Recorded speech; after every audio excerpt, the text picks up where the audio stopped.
Ош шаарына кире бериш деп Фуркат жакка чоң желек коюп койгонбуз да. А негизи чынында Ошко кире бериш жер мына ушул Курманжан Датка көчөсүнүн башы болот достор. Мына Курговая, Горгайын Курговайын билесиздер. Түз барганда достук чек арасы баягы Өзбекстандан кире бериш жер. Мына ушул жерге челек коюш керек. Бул жагынан аэропорттон келет. Бул жагынан Өзбекстан тараптан чыгат. Бул жагынан болсо Тажикстан şu Баткен тараптан келет да.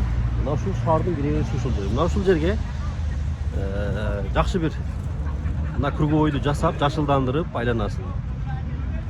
Чоң желекти мына ушул жерге коюп, Кыргызстан деп жазып, жакшынагын.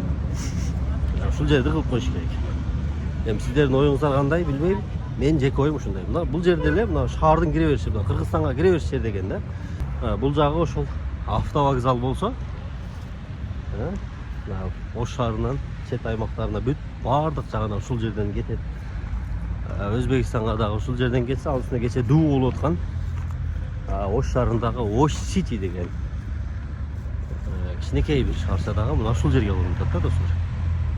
Кыргызстанга келдик деген белги болсун деген максатта ошол Круговойду айтып атам да, Горгайдеги Круговой, Ош мэриясына, Ош мэрине кулак кагыш болсун.